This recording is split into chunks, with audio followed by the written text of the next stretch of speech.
Dari sini ada beberapa catatan ya. Ini dimulai dari abstraknya. Ini saya lihat di abstrak ini ada kata-kata yang tidak harusnya ada di dalam sebuah karya ilmiah. Misalnya, nanti ini berawal dari pemikiran saya selaku penulis. Nah, meskipun iya ini benar pemikiran saya, ya, tapi dalam sebuah karya ilmiah kita itu harus harus memiliki sikap yang objektif. Jadi seolah-olah ini kamu menggiring hasil penelitian ini ya hasil pemikiran kamu. Padahal ini kan kamu menganalisisnya sesuai dengan langkah dari Dr. Muhammad Fazlur Rahman, ya kan? Gitu. Jadi soal dari sini ya kamu menggiring apa yang ingin kamu cari. Nah, bukan apa yang kamu temukan. Nah, itu adalah suatu hal yang berbeda. Nah, jadi dari kata-kata yang disebut dalam sebuah karya ilmiah.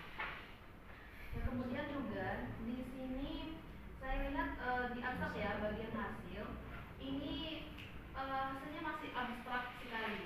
Kamu tidak menemukan apa sih hasil dari penemuan kamu terhadap analisis Dr. Muhammad terhadap Quran surah An-Nur ayat 32 ini. Yang mana? Ini abstrak, kata-kata ini abstrak semua. Misalnya kedua analisis data Dr. Muhammad Fazlur Rahman adalah nilai-nilai universal dari ayat ini berhasil diidentifikasi sebagai prinsip yang bisa ditransformasikan dalam kehidupan aslinya. Nah, apa yang kamu temukan, apa yang kamu identifikasikan? Maksudnya kan itu yang kamu sebutkan. Misalnya dari Quran surah An-Nur tadi ada kata yang harus dikontekstualkan. Ternyata kaya di dalam ayat tadi itu dimaksudkan adalah bukan secara material, mungkin seperti itu kan. Tetapi ya kekayaan jiwa, ketentraman, ketenangan, itu kan mungkin sebagai kekayaan juga. Nah, harusnya kan asal seperti itu yang kamu kemukakan. Nah, ini juga selaras dengan apa yang kamu sebutkan dalam penelitian kamu.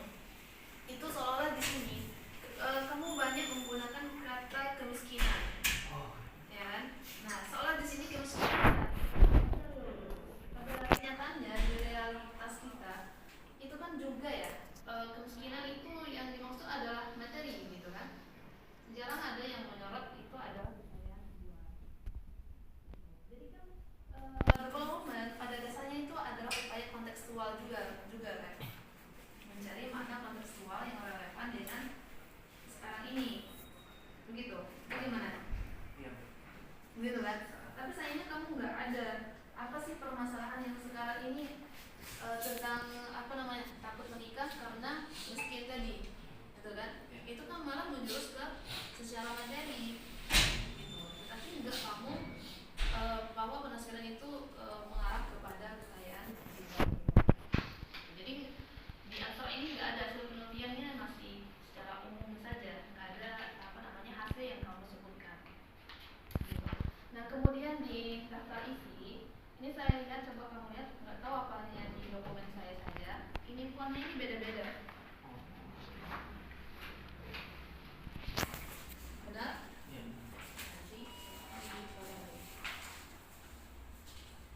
Kemudian di rumusan masalah, nah kamu sudah membaca panduan penulisan karya ilmiah pusat belum? Sudah. Nah, kenapa pertanyaan penelitian itu langsung 1, 2, tidak ada pokok permasalahannya atau pertanyaan hal yang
perbedaan penelitian kamu dengan penelitian yang sebelumnya? Studi relevan yang kamu cantumkan di sini, apa bedanya? Nah, ini kan dari studi relevan yang pertama sampai di akhir ini kan ayat 32 semua nih. Ayat 6 ayat 32 semua kan? Apa bedanya dengan penelitian kamu? Apa keunggulan dari skripsi kamu dengan yang lainnya?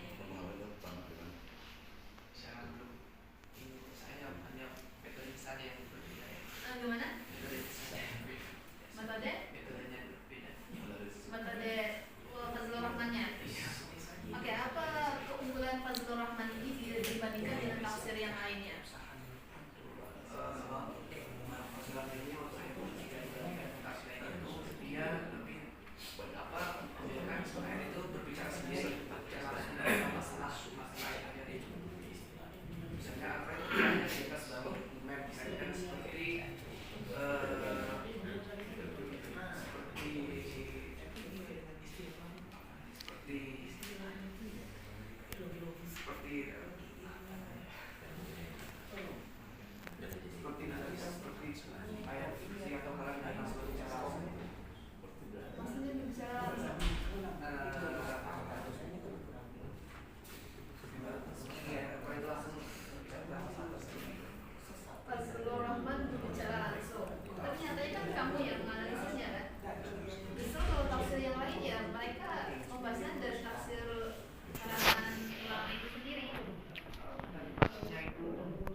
Iya, buku itu kan teorinya ada banyak kan.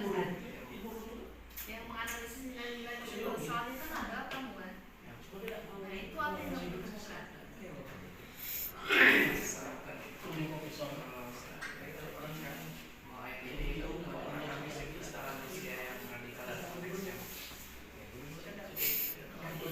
Manusia yang radikal itu seperti apa?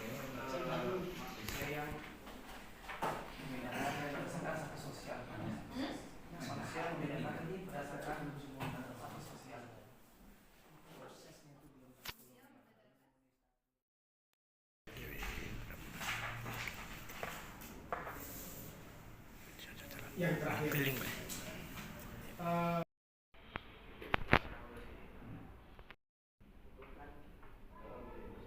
Itu kita saudara memiliki itu sebagai alasan apa? Yang disebut sebagai alasan akademik. Ya.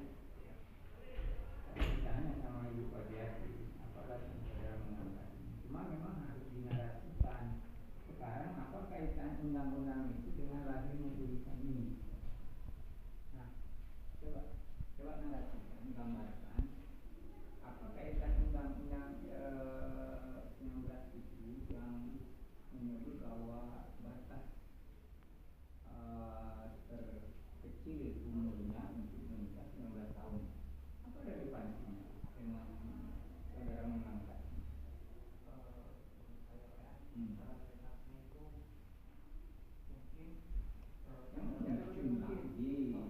Saudara yang saudara omongkan ini jangan sesuatu yang baru yang berbeda dengan yang saudara tulis. Karena dia mau saudara peduli tentang yang ada di sini. Coba. Kenapa kira-kira?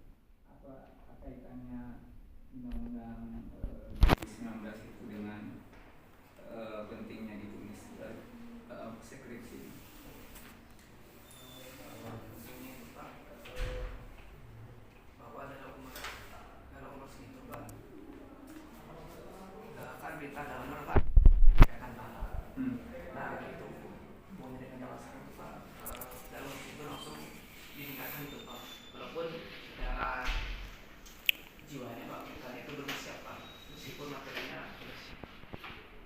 Jadi menurut saudara ayat itu bertentangan dengan undang-undang atau bagaimana? Sehingga menarik untuk diteliti. Ataupun undang-undang itu bertentangan dengan perintah ayat sehingga penting diteliti.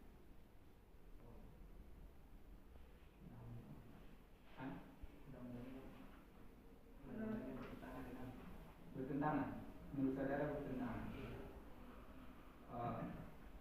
Jadi saudara memang melihat saudara ada pertentangan. Artinya ayat ini sebenarnya menyalahi perintah untuk menikah. Ya, maksudnya undang-undangnya menyalahi ayat ini. Begitu. Oke, saudara bisa saja berpendapat itu, tapi saudara harus argumentasi. Dan itu harus dielaborasi dari gerakan movement bahwa ayat ini pesannya menikah. Kalau memang saudara menemukan di dalam referensi sebenarnya boleh menikah di bawah 19 tahun, kata di masa lalu juga boleh kan? Yang dibaca oleh Pak Ketua Sidang tadi 1974 itu di bawah 19 tahun. Saudara berhak mengatakan undang-undang ini sebenarnya menghambat. Antum ambil semangatnya, semangat historisnya. Apa semangat historis dari ayat ini? Kontekstualnya. Apa semangatnya?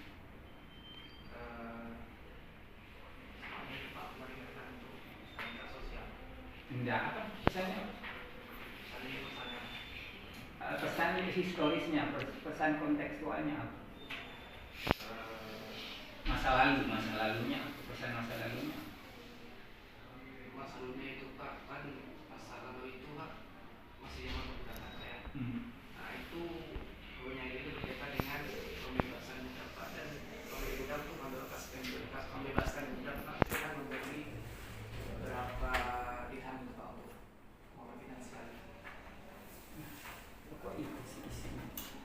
Awalnya apa? Di awal ayat itu apa? Suami beranya. Lah yang pesannya ayat apa?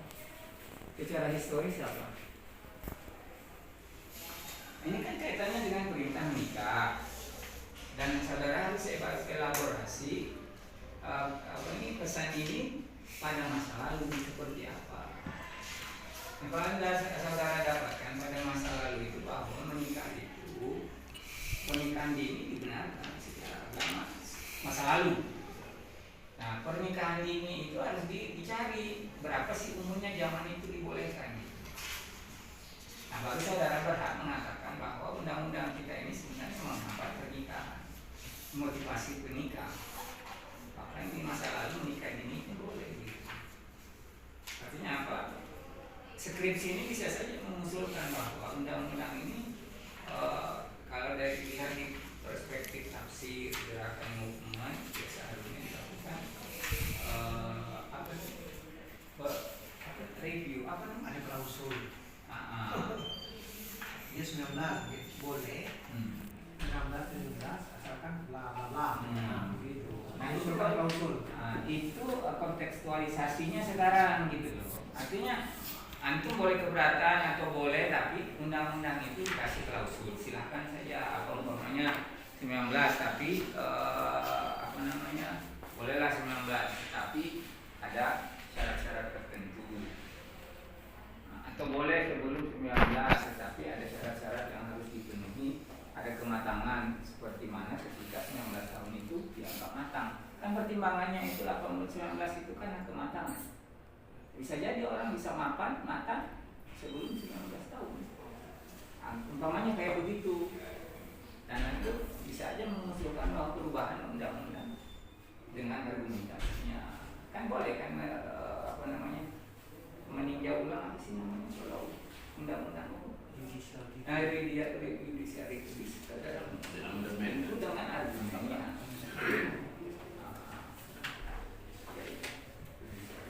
Jadi yang ditanyakan kepada penjajah utama itu semangat ayat pada masa lalu itu dikaitkan dengan sekarang. Kalau berangkatnya dari undang-undang 2019 karena itu dari celahnya kira-kira undang-undang itu kalau dianggap menghambat pernikahan, saudara harus ada argumen yang jelas.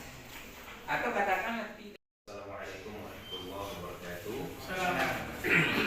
Dewan Manafis yang berbahagia, Ketua Sidang, Pak Dr. Edi Kusnadi, Kemudian Sekretaris Bapak Abdul Rahman, Muji 1 Dr. Hadi Asbullah, Muji 2 Ibu Pak Di MA, dan Pembimbing 1 Ustaz Dr. Muhammad Nurul, dan juga Pradana Muhammad Abu Hamzah.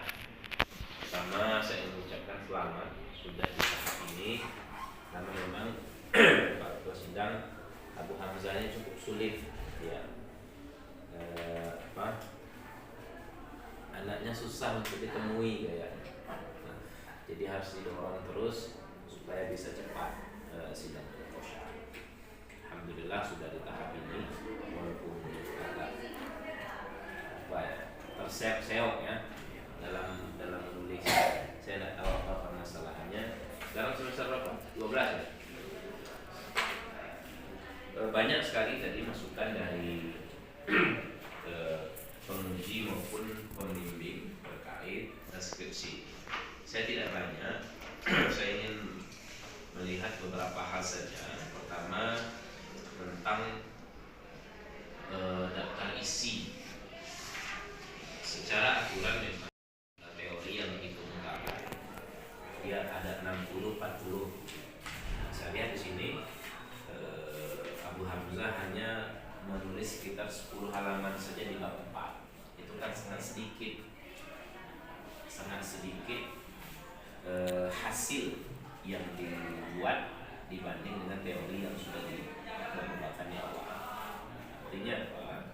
Perlu lagi disampaikan oleh penguji 2, penguji 1 juga tentang duduk perkara terkait apa hasil dari teori development ini terkait dengan ayat 32. Kan ketemu tadi kan apa hasilnya?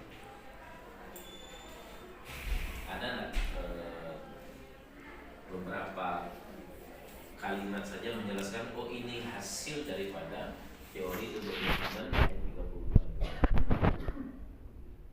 Hah? Gimana?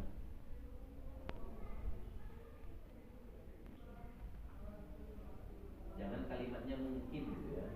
Mungkin. Karena Abu Hamzah ini kayaknya dia selalu mungkin gini Pak. Jadi harus pede. Jangan takut. Untuk mempertahankan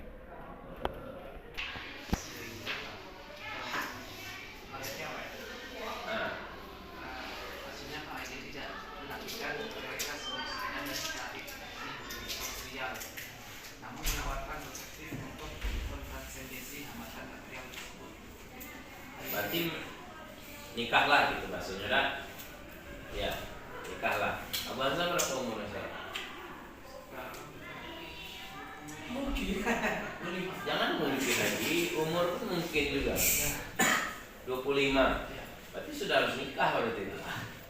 Berani tidak nikah? Nah, cuman sedangkan di teorinya menyampaikan jangan takut nikah. 19 tahun 2000. Ah. 2000 kan lama. Itu lagi banyak mungkin akhirnya tuh tidak pede menikah. Tadi kan apa kalimatnya? Allah yang mengkayakan di dalam ayat kan? Sudah ada belum mungkin? Nah, Tidak cara belum. berarti selesai itu harus sebelah berarti. Yughnikumullah, Allah yang mengkayakan kalian kalau sudah menikah. Oke ya. Jadi melalui sidang ini semoga Abu Hamzah lebih percaya diri lagi, lebih semangat dan bisa apa ya menikah secepatnya karena dari hasil tulisan Abu Hamzah tadi. Karena teori sudah hatam ya, tinggal pelaksanaan saja. Oke ya, itu saja mungkin dari pembimbing 2 dan ada perbaikan-perbaikan tadi yang disampaikan oleh para penguji dan pembimbing kebijakan. Banyak sekali catatan-catatan, tapi saya senang hari ini Abu Hamzah bisa selesaikan sidang. Terima kasih. Assalamualaikum warahmatullahi wabarakatuh. Waalaikumsalam. Baik, terima kasih pada pembimbing 2 Sekaligus Penguji, selanjutnya Saudara Muhammad Pradana Muhammad Abu Hamzah. Kami dari tim akan berhenti sebentar untuk melihat tentang hasil daripada proses sidang ini. Untuk itu yang ujian skripsi ini di skor lebih kurang 10 menit. Saudara silakan untuk diingatkan oleh Sultan.